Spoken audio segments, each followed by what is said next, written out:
Добро вечер, драги гледачи. Јас сум Стефан Крстевски, а вие гледате Fame Code. Вечерашниот наш гостин е една девојка која има оставено силен печат во нејзината кариера. Не може да поминете на улица, а да не ја препознаете по бојата на нејзината коса.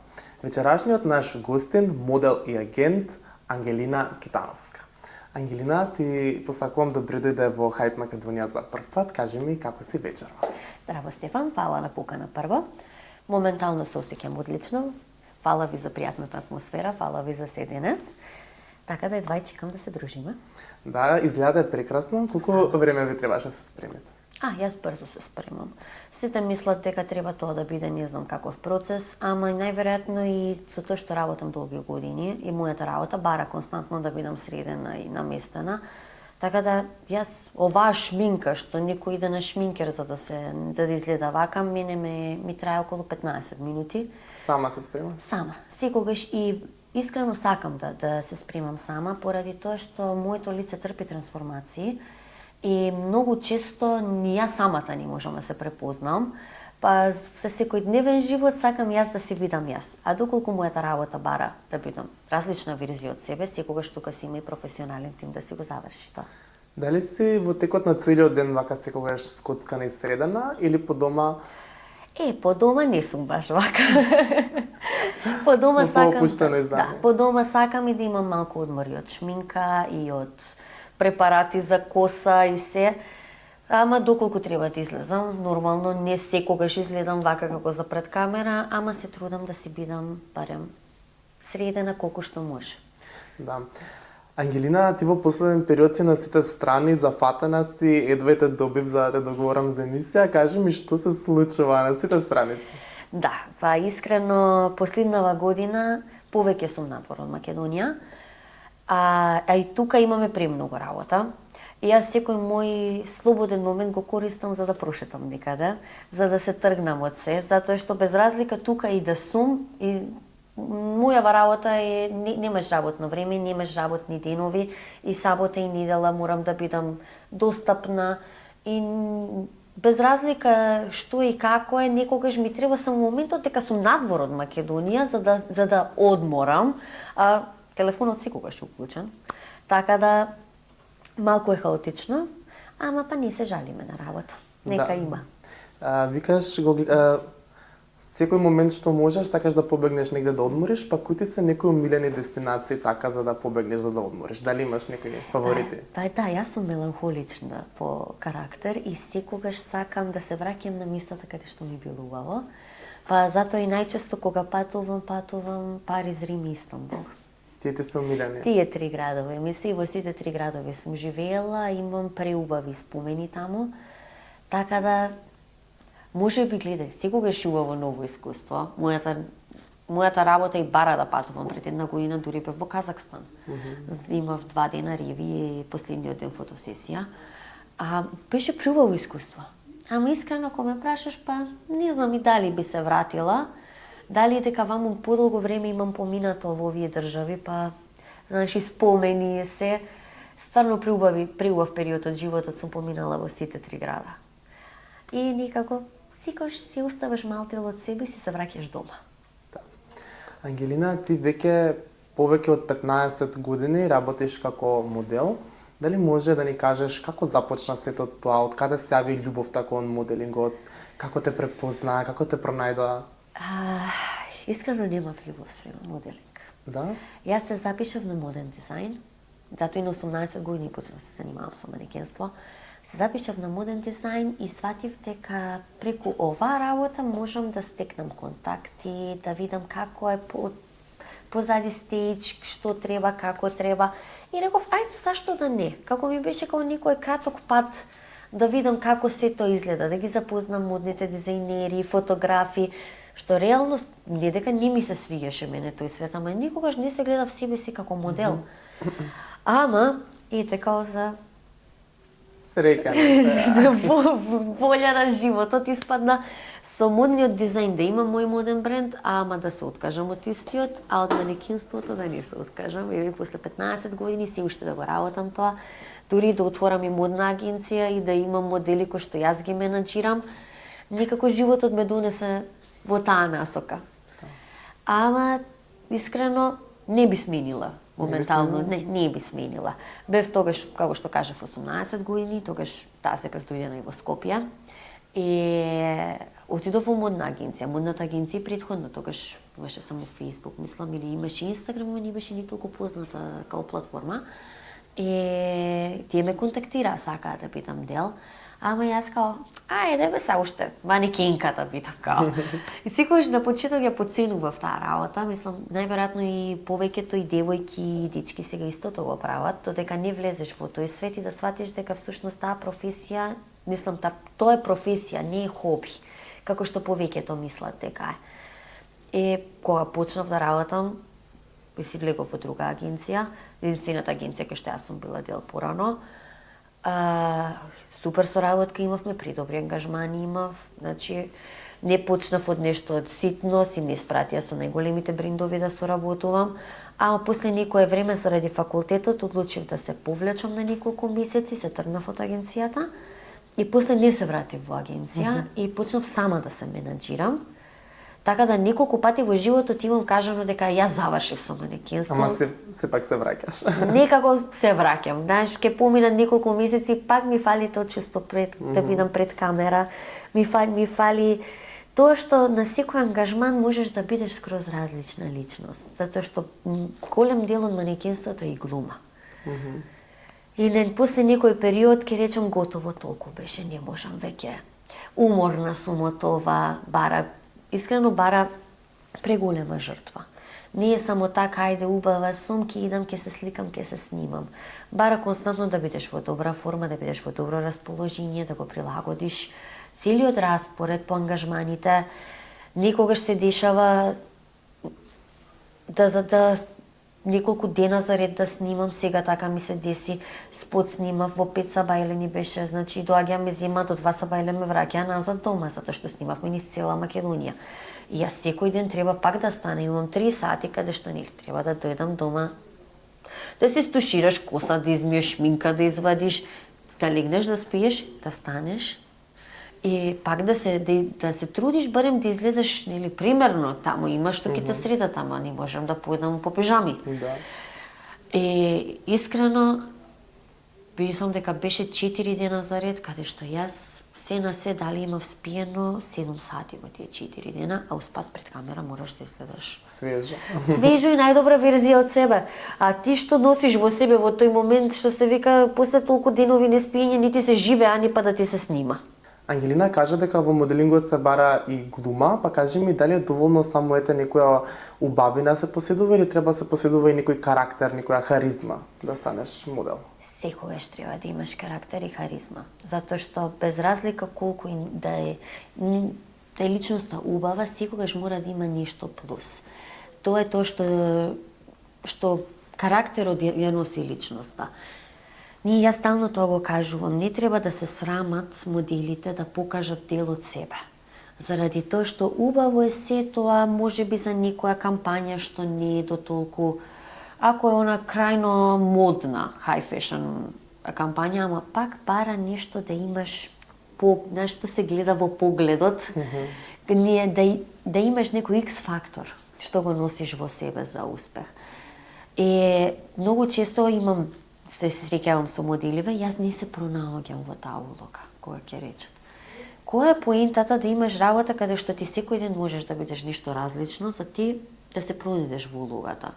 Еве мислам сега, може испоредбава е малку глупава, дали мислиш дека сите глумци се пронаоѓаат во улогите што ги снимаат, споримиве за Холивуд?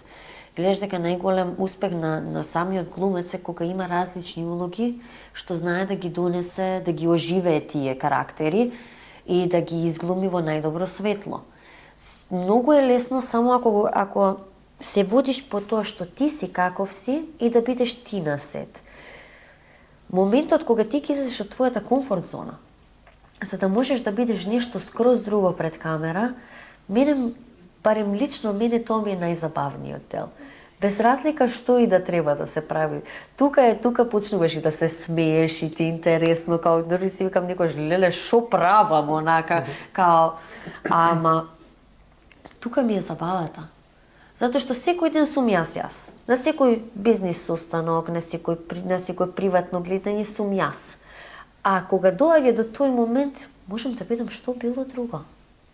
Затоа викам и мора да го имаш и тој момент и на трансформација во себе, за да можеш да имаш успех во таа кариера. Затоа што ако си само секако секој ден што изгледаш и се, не е веќе ни интересен ликот. Јас работам 15 години баш заради тоа што знам да се трансформирам.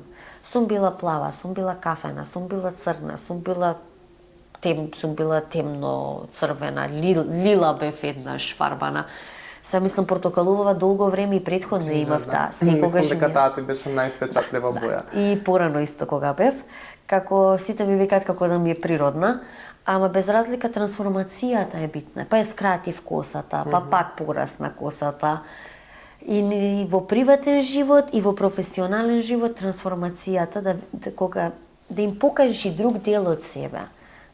Дали е главниот проблем во тоа што луѓето се плашат да експериментираат, да пробаат некои нови работи, што велиш да искочат од својата комфорт зона? Да, тука е најголемиот проблем. Гледај, мислам не само во манекенството, и општо и за сите работи во животот, луѓето не излегуваат од комфорт зоната.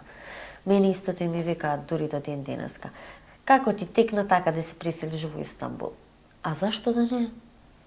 На крајот од денот, зошто да не? Секогаш имаш каде да се вратиш. Зашто да немаш храброст да направиш некој чекор што можеби ќе ти го смени животот? Да. Комфорт зоната е убава работа, ама не на долги стази. Затоа што ако не направиш ништо ново, нема ни да добиеш ништо ново. Нема никогаш да знаеш што те очекува. Да, така да, барем за тие работи секогаш сум имала храброст и не ми е криво.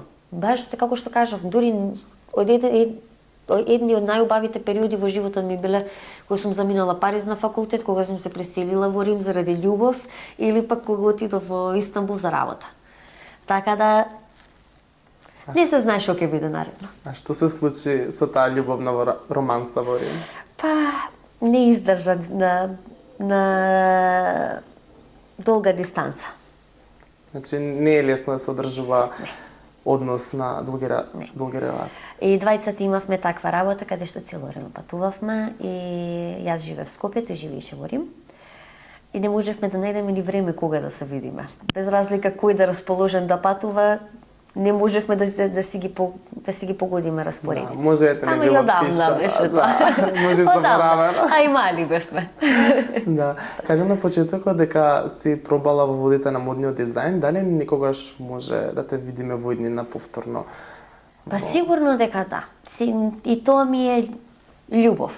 Значи, секогаш и без разлика, јас си почитувам модни дизајнери, македонските модни дизајнери, секогаш сум ги поддржувала, знаеш, и со Скопје Fashion Festival дека претходно беше така, и до ден денеска купувам од нив, вама во главно, најголемиот дел од мојата облека сама си ја шијам. Да? Да.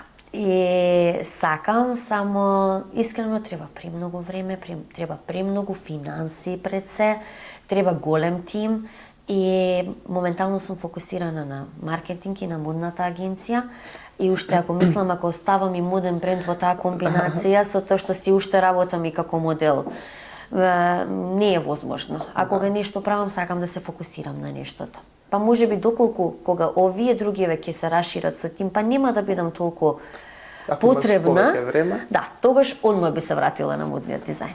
Дали си перфекционист? Па зависи. Сум за некои работи, ама многу често уживам и во хаос. Така да може контрадикторно, ама па за некои работи мора да бидат под конец, а некои работи како мора да ги пуштиш. Па креативниот дел мораш да го пуштиш да биде хаотичен. Инаку ако креативноста ја ставиш под перфекционизам, не е тоа. А за другите работи каде што мора да има систем, сакаш да се функционира. Кажа на 18 години дека ти биле твоите почетоци, па дали можеби се сеќаваш на твојата прва фотосесија или прва модна ревија, например? Секако. Како се чувствуваше кога си спомнала? Преплашена бев, најискрено. И мојата прва фотосесија беше за венчаници. И толку имав трема, толку бев преплашена, што искрено мислам дека не се завршив добро работата. Зашто? Што се случи? Сликите излегува одлични. Епа како секој нов модел има втрема. Никој не е роден научен. Јас тоа на сите модели им го кажувам. Знаеш, јас мислам дека не сум толку добар во тоа. Ама не може да бидеш добар. Мораш да пробаш еднаш, 2 пати, 3 пати да се навикнеш на тоа и после тоа нема да имаш проблем. Значи, тука не е ништо, не е некоја филозофија што треба да се научи. Треба да се трудиш. Упорноста секогаш се исплати. И првиот пат бев преплашена, првата ревија, мислам дека пред излезам на писта, така се немам тресено во живот. Сега дури немам трема, модни реви, кога имам само ме гледаш некаде како дечки, ај побрзо дај да излезам да завршам. Да завршиме со ова, се смеам, играм, скроз сум лабава и сите се као, воопшто немаш трема. Па после толку години работа, после 15 години активно и реви и фотосесии, мене ми е како до маркет да идам. Мислам дека дури до маркет може повеќе анксиозност да ме фати, него ли на писта. Ангелина, многу девојки и момци се плашат да влезат во таа моделинг индустрија, баш заради тоа што имате некои стереотипи околу моделингот. Што мислиш ти за тоа? Дали е тоа вистина, дали не е? Гледа, стереотипи има во се. И на крајот од денот не треба тоа да ја дефинира работата. Како што кажав, ова не е хоби.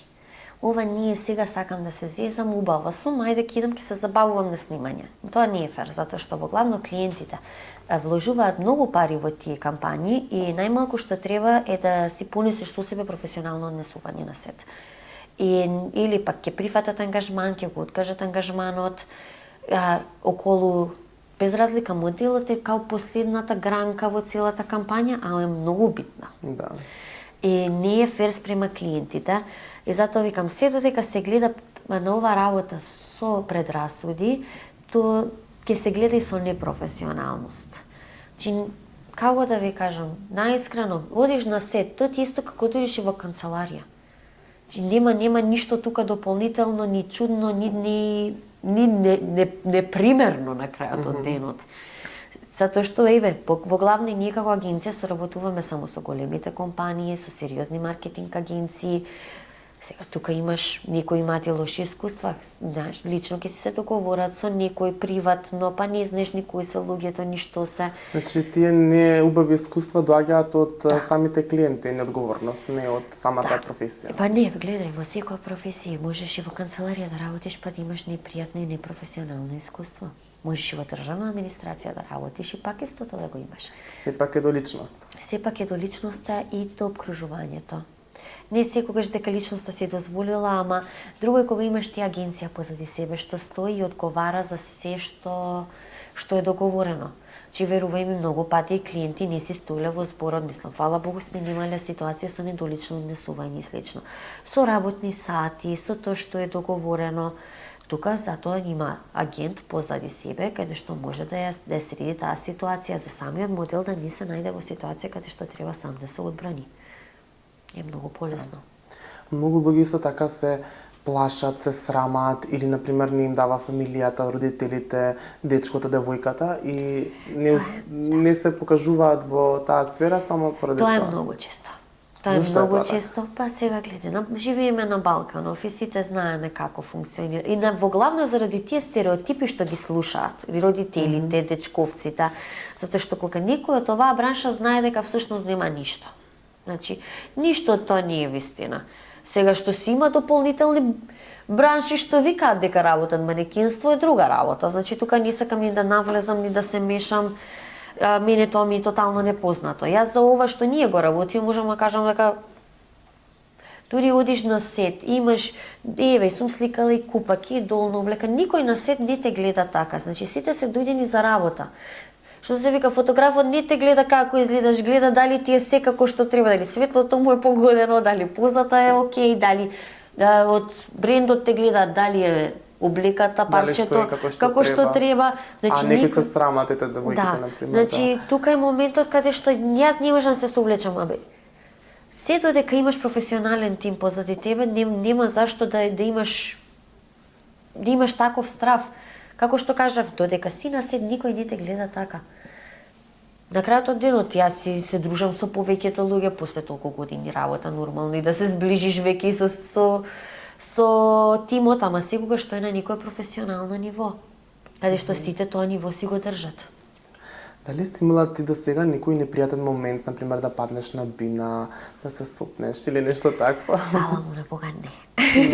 Не, дека нозе ми се треселе, дека сум носела неудобни штикли исто така, ама до сега на писта не сум имала таква ситуација. Еднаш погрешка ќе останев без долниот дел, затоа што ме згазна на дефиле, ме згазна моделот позади, ама изреагира во истиот момент, па ништо не се деси. Да не се урочам, па да на наредна ревија да ми се деси тоа.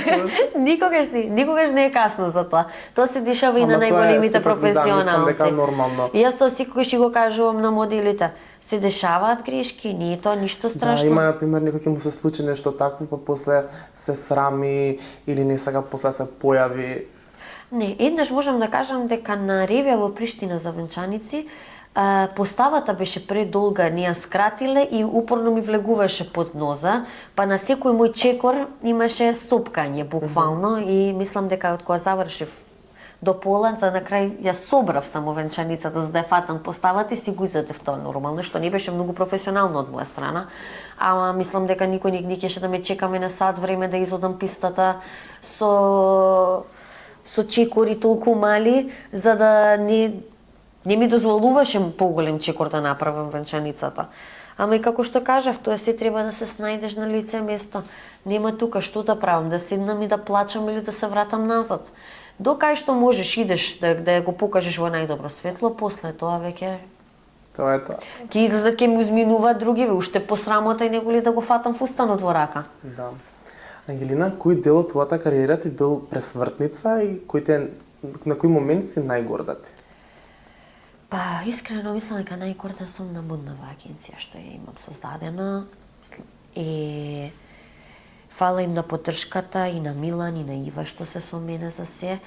Затоа што без разлика колку години да го работам тоа како модел, као најголемо признание ми е тоа што гледам дека има личности кои што се подпираат на мене, на мојата кариера, клиенти кои што без разлика, мислам, и заради кариерата моја, и заради професионалниот однос и мој и на тимот мој, што се тука, што сериозно имаме премногу работа и не само во Македонија, и во Албанија, и во Косово. Така да најгорда сум како агент. Да. А за манекенство имам големи успеси до сега, можам да кажам и интернационални реклами, интернационални кампањи за кои што сум била избрана. Гледај, сега веќе не ми се до толку тие, знаеш, како се ќе ми изберат и веќе ми као, окей, ништо страшно.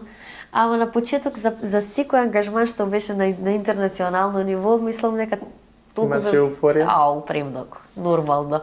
Идеш па таму леле се, па сега кога ќе ме видат, што ако не им се свиѓам, што ако има друга замисла за мене, што ако не си ја завршам работата како што треба, што ако сум дебела. Дали тоа често го викаат девојките? Да, јас и уште го викам тоа. Мислам дека од тоа никако нема. А зошто тоа е така? Дали се споредувате со другите модели Па, или тоа е нешто до вашата психа? Секогаш се споредуваме со другите модели, секогаш се споредуваме со едитирани слики. Тука може и најголемиот проблем, а си ти едитираме слики, знаеш, кога ќе седнеш, ќе се средиш, ќе се едитираш, сакам вака да изгледам, а тоа е нереална слика како едно човечко тело треба да изгледа во која било ситуација.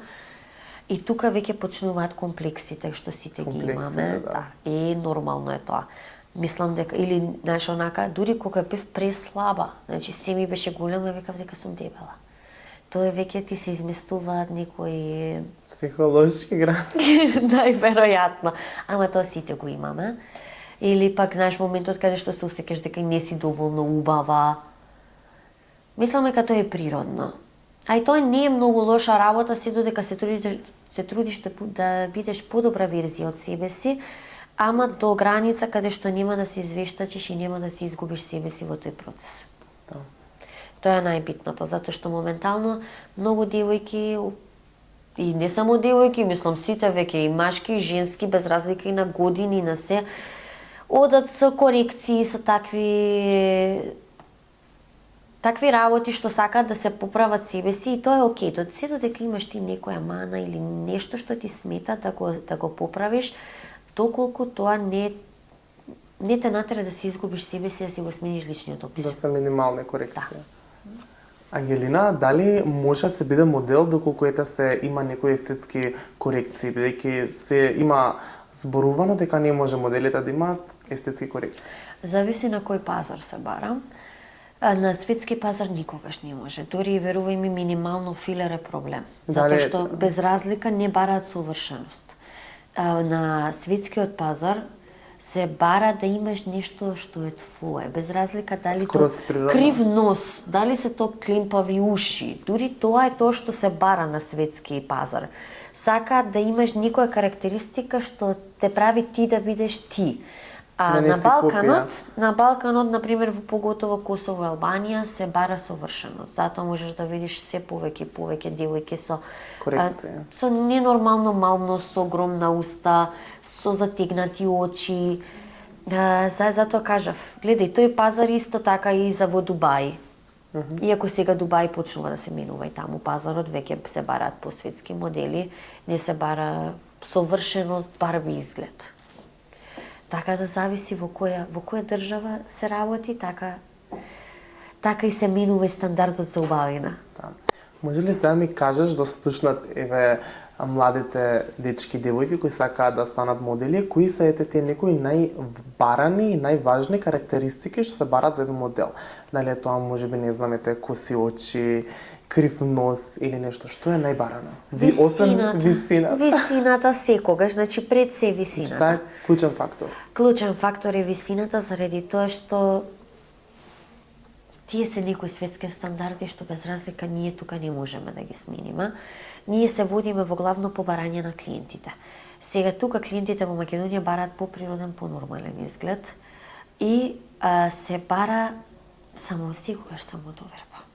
Колку е клучна самодовербата? Најмногу. Значи самодовербата е број 1 што нема замена за ништо, без разлика колку моделот да е перфектен во се друго, се додека нема самодоверба, да застане пред камера и да даде максимум од себе, без разлика дали треба да плаче, да се смее.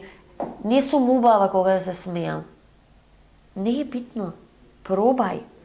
Природноста пред камера, кога имаш самодоверба, тогаш си природен пред камера. Тоа е тоа што ја дава убавината на личноста, кога ќе го покажеш карактерот.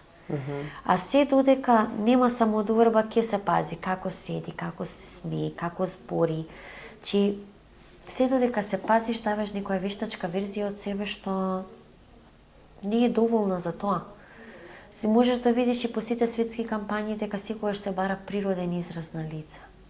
Или да немаш воопшто емоција на лик. Ама и тоа треба да знаеш да го изгубиш. Пак и таму се бара, и за тоа треба самодоверба.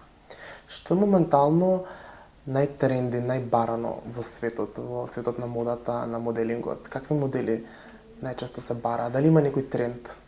Моментално скандинавски ликови се бараат. Моментално тоа е трендот. Скандинавски лик да изгледа така и многу врати се отвараат. Ама пак ќе кажам, зависи. Преголем пазар е. Дури кај нас има простор за сите. Не можам да кажам дека само еден тип на девојки или само еден тип на машки работат.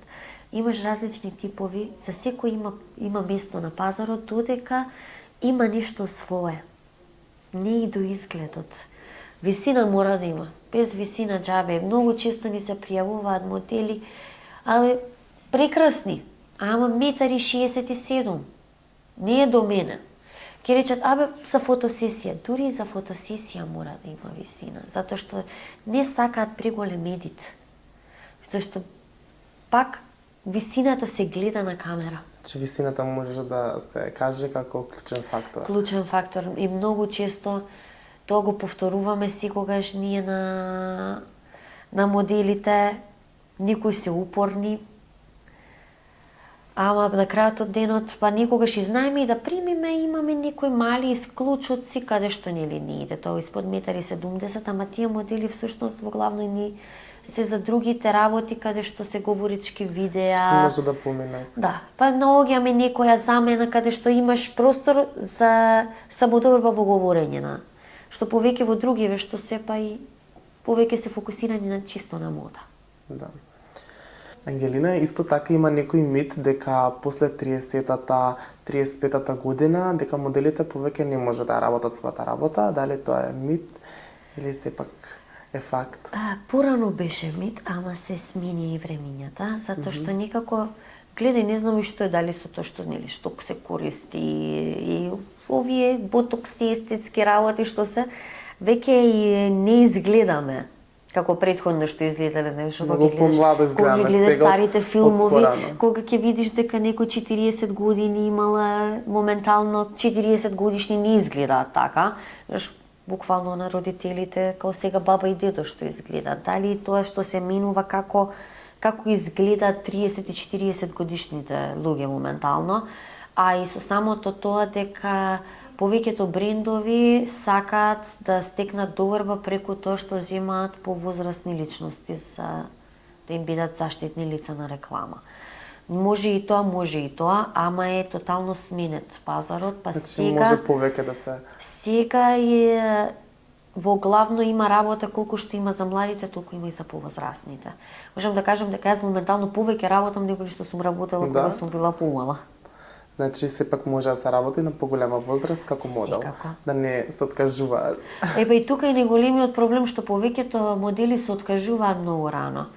Треба време, знаеш како тоа ти е како сега идам да работам некаде и ми нудат позиција асистент, секретар и ти сакаш да стигнеш некаде повисоко. Ако се откажеш на тоа, нема никогаш да стигнеш до поголемите ангажмани или поголемите позиции во тој сектор. Така исто и во моделингот.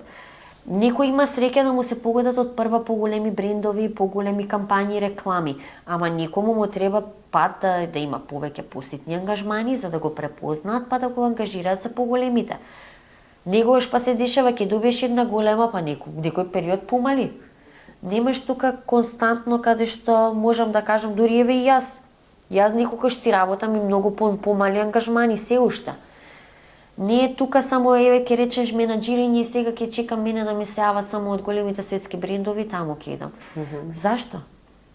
Зашто да гледам кон работата дека ајде сега овој клиент од Македонија нема да ја прифатам работата. Работа е работа.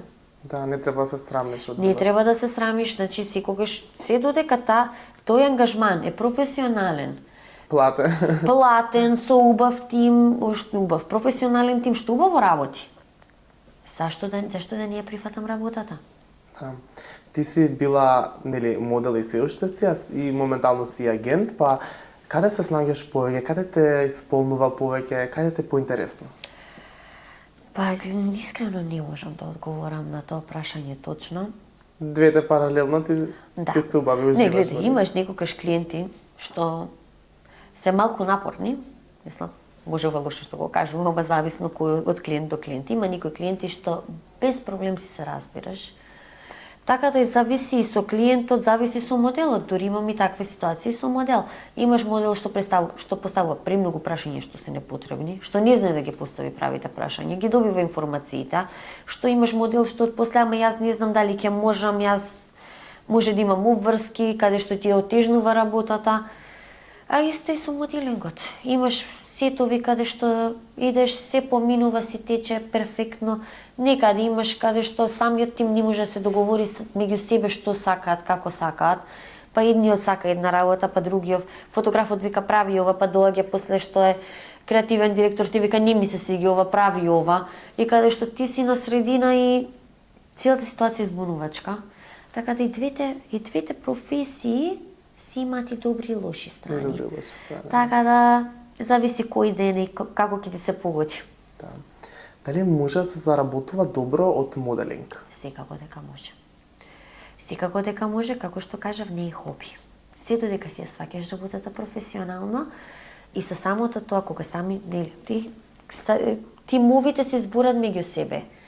Еден ден брендот ќе најми еден фотограф, па друг фотограф, па ќе работиш со тие, сите знаат како работиш всушност. Сето дека оставиш професионален впечаток, дека ти си ја гледаш работата најпрофесионално што можеш, толку добиваш и поголеми хонорари, толку добиваш подобри проекти и нормално дека можеш да заработиш.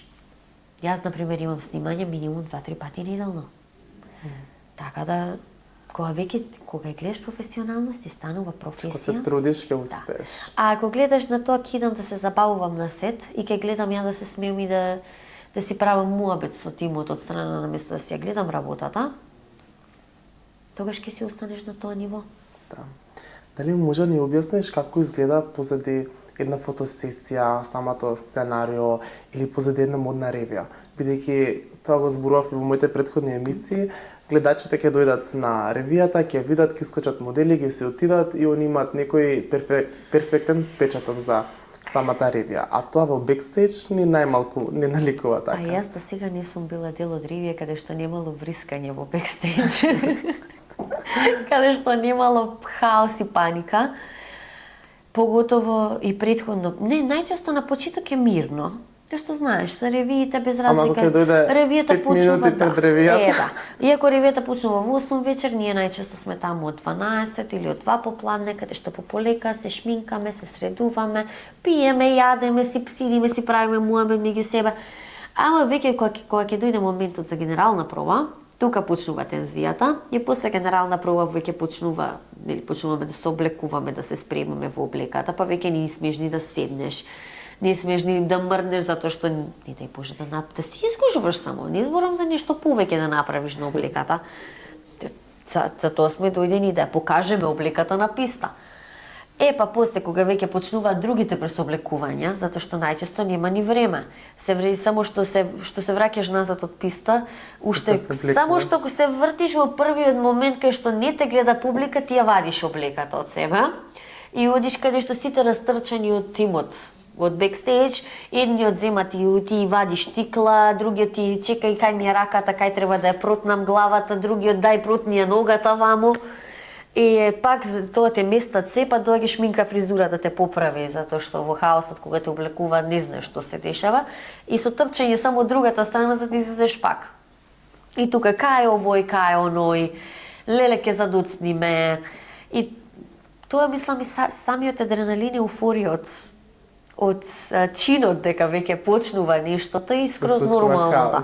Скроз нормално, но тука никој веќе не ни замера кој на кого се развикал, кој што кажал, само гледаш да заврши и после тоа нели ќе се гушнете сите, ќе се сликате сите за завршената работа и убаво е чувството и после ги чекаш нормално сликите и видеата од писта. Одвај чекаш да видиш како си. Да. Сите тоа го правиме. Дали имаш некој бренд или некоја кампања со кој би ти било сон да соработуваш? Со се што е светско. Да. Зашто да не? Немам некоја посебна желба за тоа. Некоја специфична? Не, специфично немам, ама бескрено би ми било чест доколку со некој голем бренд доколку би соработувала. Ама никогаш не се знае на крајот од денот доколку и тоа мој модел го успе, јас би била срекна исто како јас да сум таму. Едно време огромен тренд беа плюс сайз моделите и тој некој тренд на луѓе модели со поголема килажа од што претходно биле моделите, нели, што се знае дека се послаби. Кој е твоето мислење за тоа?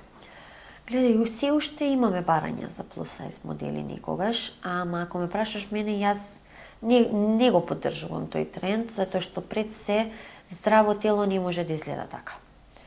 Поготово имаш и разлика што е плюс сайз, а што е нормално тело. Значи, многу често нормалното женско, за женско да кажам во главно, нормалното женско тело, кога ќе рече некој плюс сайз, дека е тоа не е вистина. Јас зборам за оние баш обесити што се. Че предебели луѓе кога викаат тоа е плюс сайз. Не, тоа не е плюс сайз, тоа не може да биде никогаш ни нешто убаво, ни нешто добро, затоа што пред се личноста не може да биде здрава и да изгледа така. На крајот од денот, здрав човек секогаш ќе се труди да биде најдобра верзија од себе. Така да не сум некој голем поддржувач на некоја здрава храна, јадам се. Ние искрено не сум ни редовна на вежбање, ама на крајот од денот се трудам да не се запуштам, да не се здебелам, пред се за себе, не само заради работата. Пред се за себе сакам да си бидам во некоја окей форма што за мене ми е прифатлива. Доколку тоа излезе од рамките на нормала, веќе не е тоа здраво. Така да, зашто да се дава пример на луѓето дека тоа е окей? Зашто преку модата да даваме пример дека и дека и тоа тело треба да биде прифатено и да си да биде нешто најнормално. Не зборам за случаи каде што нели, ти поради болест, поради нешто се случува, некој дисбаланс во телото каде што се здебелува, тоа не секој може да се деси. Ама не гледам потреба да се популаризира тоа и да биде тренд. Добро, Ангелина, кажи ми дали поддржуваш брзи модни трендови, кој е твоето мислење за нив? Гледај, не дека не ги носам. Некогаш сакам, ама на крајот од денот сакам квалитет и сакам добар материјал. Дали е битно каков материјал Секогаш е за? битно. Секогаш е битно затоа што тоа го ставаш на телото. Зашто да носиш нешто што е тотална пластика на себе? Чат пат знам и тоа да го направам. За тие брзи трендови што ги викаме. Ама и тоа е парче што би го носела еднаш. А многу често па и заради работава со фотосесиите со се не ни бирам. Немам избор што ставам на себе таму. Ама за мој приватен живот, да, сум љубител на модата, знам некогаш и брза мода да носам, ама во главно сакам парчиња што ќе ми останат. Што ќе можеш да ги носиш подолго. Подолго, што да инвестирам во такви работи. Ангелина, дали има нешто модно што би забранила, што онака те иритира, што не ти се допаѓа воопшто? Искрено, моментално не можам да се сетам, а сигурно има. Сигурно има, затоа што кога се работи за мода, не ми се мене сите работи прифатливи, што ги гледам.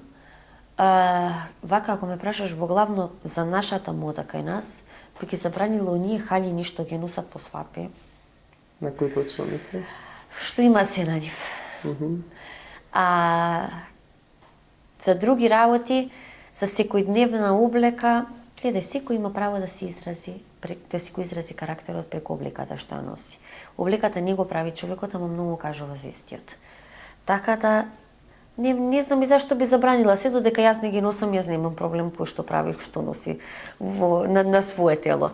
За себе јас се сакам покласични, модерни, ама да сакам да се квалитетни. Како ти се допаѓа генерално модата во Македонија? Еве ако не гледаш од моделинг светот или како агент, ако ги видиш вака нормалните луѓе на улица, како ти се допаѓа модата? Дали мислиш дека Македонија, Скопје знае да се носи, знае да има некој моден?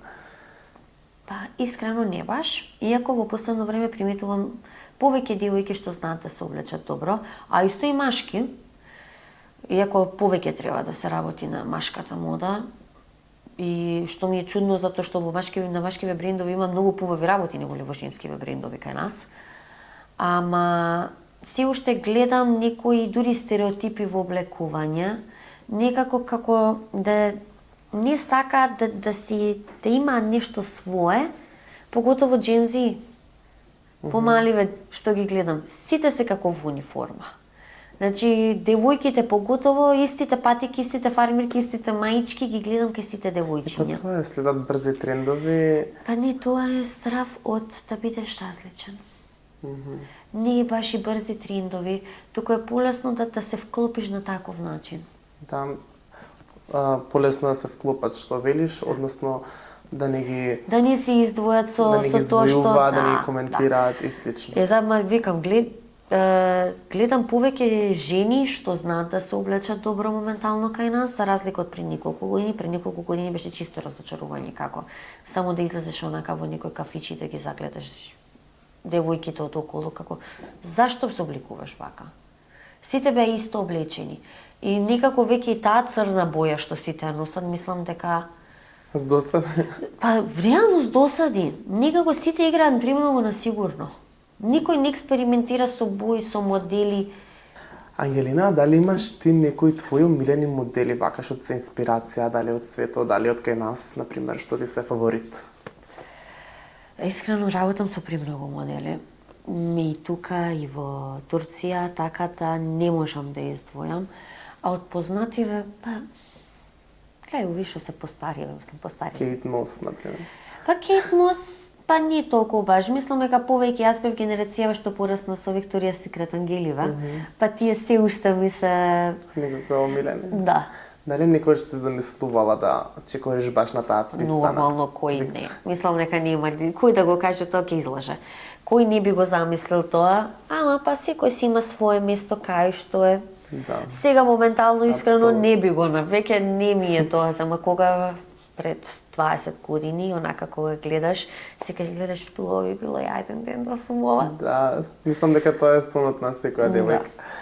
Ангелина, пред скоро време имаше една соработка, фотосесија некоја со Игор Џамбазов и социјалните мрежи експлодира. Може ли ми кажеш како дојде таа соработка, што се случи, дали Игор Џамбазов е пријатен човек во приватниот живот, како се одвиваше сето тоа? Тоа беше кампања, реклама поточно снимавме за клиент и бевме најмени онака тотално рандом. Морам да кажам, фала им на цел тим, значи тимот беше прекрасен, преубаво си поминавме, презабавно беше. Игор е дефинитивно заслужено епитет жива легенда. Таков човек еднаш се запознава во живот, значи препријатно искуство. Не знам какви зборови да изберам за да кажам нешто пофално од тоа. И со самото тоа, мислам, ние се приубаво си поминавме, се сликавме, се дружевме, без разлика, мислам, и со цел тим. Тие се тим што си соработува и со другиве познати личности кај нас, што се. Со сите сум имала прекрасно искуство. И моментот беше, ајде да објавиме од снимањето, од кога излезе рекламата. Тоа е всушност behind the scenes, позади сцената што се случува. И ги објавивме сликите и онака баш викам, Игор, дали сакаш колап на ова? Ако би вика, зашто да не топе? И онака, во наредните 3 дена експлодира социјалните мрежи. Мистериозната црвенокоса, што прави Игор Џамбазов со лепотица на јахта. Као... Да, имаше секакви коментари. Да, гледај, сега тоа е. Тоа е и работата и на народот да... Во главно добро што немаше многу лоши коментари. Имаше као што бараа голема разлика во години. Одма направија некоја афера. Да, одма направија афера, тоа беше буквално само професионално дружење, каде што сите си поминавме прекрасно. Едно од најубавите искуства во мојот живот. Да, кога сме веќе кај љубовните афери, дали може ни откриеш нешто за твојот љубовен статус, бидејќи не може нигде никој да видиме ништо, да откриеме, па дали ти би ни открила? Љубовниот статус секогаш си го држам приватен, затоа што некако тоа што го вадам јас на социјалните медиуми е само еден дел од мене, а другото што е приватното, не дека е нешто тајно и скриено, мислам, може да ме сретнат во кој било ресторан, кафич, каде што се седам ја со мојот круг на пријатели, со партнер, ама тоа не сакам да го споделувам јавно, знаеш, и го избегнуваме злото око. Дали веруваш во такви работи? Не знам, ама сакам барем еден дел да си биде мој. Не мора се да биде на социјални медиуми прикажано. Сепак треба некогаш приватноста да остане само за нас, затоа е наречена приватност. Кога ќе има нешто големо, тоа не се бега, тогаш ќе видите слики. Сите ќе го знаат. Прстени, венчавки, ќе ги дознаете. До тогаш што нека си биде. Ќе си биде така. Да, заскриен. Ангелина, вака за крај, може ли да ми кажеш кој е кодот на успехот? Среќа. Да бидеш во право место со прави луѓе во прав момент. Значи среќа. Само среќа. И да се трудиш. Секогаш упорноста се исплати, да не се откажуваш лесно, секогаш да се биде упорен, секогаш да се трудиш, да си го даваш најдоброто од себе и да не се плашиш да излезеш од комфорт зоната. Затоа како што кажеш во комфорт зона нема ништо ново. А за да успееш со истата рутина, некогаш треба нешто да се направи различно за да кликне. Не мора тоа да биде некоја голема трансформација или не знам, некој голем отскок од тоа што го правиш, ама пред се мора да се има среќа. Паметна поука и порака. А ние, гледачи, сега идеме на една кратка рубрика Шик или кич. Ангелина, во оваа рубрика ќе ти дадам некои 5 модни трендови, сакам да ми кажеш твое искрено мислење, дали може би ти ги практикуваш, носиш и што мислиш за нив. Ајде. На прво место ги имаме овие микрочанти што се огромен тренд и во светот и кај нас. Па искрено Дали поседуваш ти некоја? поседував порано, ама моментално не знам што би ставила внатре. Како не може ни картица да ставиш. Тука ни Кармина. лабило. Да, ни кармин ни лабило не собира, не знам која е поинтата на ова. А и со мојава работа каде што ќе излезам од саба или не знам кога ќе се вратам дома со останок, клиенти, модели, гледам. Значи ова не ти е шик, ова ти е? Не ми е. Јас гледам да имам нормална големина на ташна, затоа што ако земам дури поголема, може и мачките што ми се дома да ги спакувам. И носам многу непотребни работи. Дали носиш сега чантата? Сега имам нормална големина и нормални работи. Што да носиш е таа, ќе те терам да ни покажеш што Не, имаш. не можете се.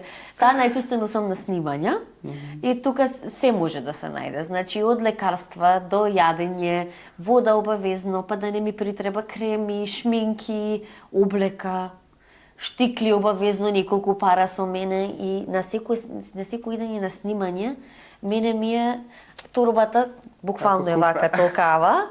И таа на рамо и сигурно се зизат онака, дури кога ќе рече шминкер, леле, немам шноли, немам например Јас имам. нешто. Чекај, имам јас. Ништо мора некој следно видео да снимиме каде што ќе ни покажеш што имаш во неа. Тоа е најдобро кога идам на снимање, Ете, да да се те начекам. направи, Може ќе се најдеме на некој сет заедно. Ајде, може. Ангелина, следно и ги имаме овие продзирни фустани. Искрено ги сакам и знам да облечам никогаш ништо такво, иако не е прифатливо за која било прилика да се носи.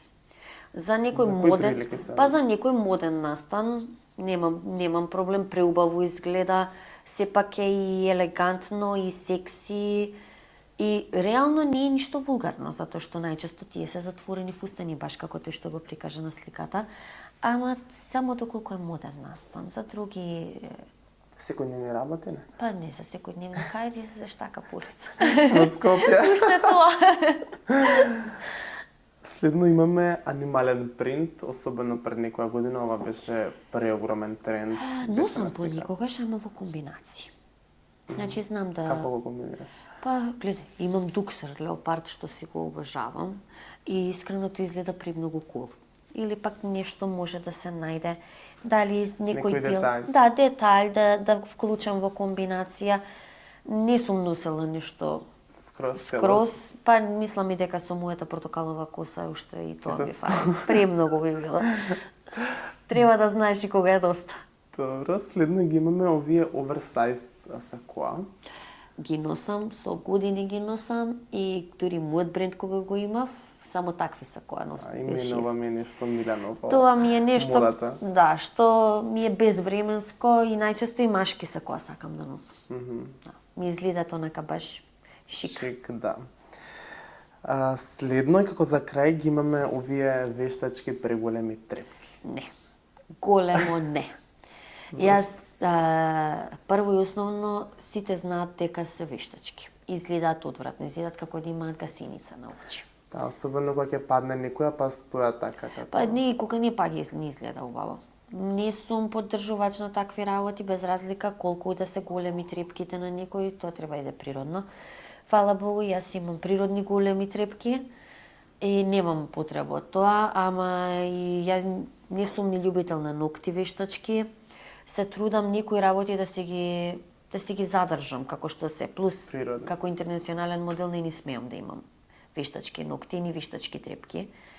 Така да, Значи, трепкиве никако. никако. Тоа мој совет за сите девојчиња што ги гледам, сите знаеме дека се вештачки и не изгледаат убаво. Добро, тоа е тоа од оваа рубрика, а ние се одиме на рубриката Топ 5.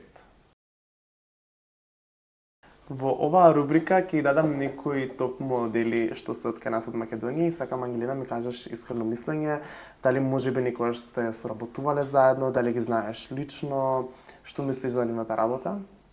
И од тој тип на одговор очекувам. На прво место ја имаме Елена Рей. Со Елена не се знаеме лично, имаме соработувано со агенциите. Можам да кажам импресивна кариера, свака и част и нека продолжи понатака. Добро. На следно место Катарина Ивановска. Со Кики се знаеме лично, прекрасна личност и мислам дека незината кариера на сите ние сум да стигнеме до таму. Барем значи. Да, дефинитивно. Следно ја имаме Анастасија, така што знаме модел точно кај вас. Анастасија ми е моје дете. Значи, Анастасија знам од низини 16 години и дури првата соработка како модел и беше со нас, со мене и со Милан. Као ти кажам, као моје да си е, моје дете си е та, така да дефинитивно ми е најомилена од сите до сега и најчесто и Милан никогаш знае да ме чепка као твојата штитеничката, ама прекрасна личност. Прекрасна личност, преубава девојка. Голема кариера пред неја. Да, дефинитивно преубава девојка со значи по сите светски стандарди за модел. Следно ја имаме Ивана. Јас знам Ивана, мислам не лично, за незината кариера исто така свака час знам дека имаше многу светски реви, каде што идеше за огромни брендови на писта.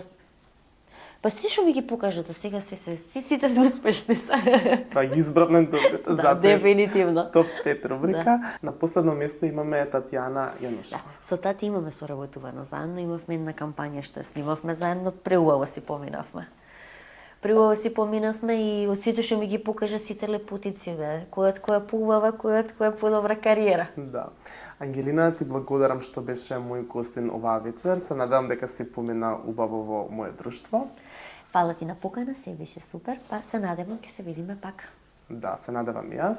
Ви благодарам и на вас, драги гледачи, што останавте со нас до самиот крај, што ги поддржувате нашите претходни емисии во голем број, што не следите на нашите социјални медиуми на профилите на Hype Македонија, а ние се гледаме следната недела во 20 часот.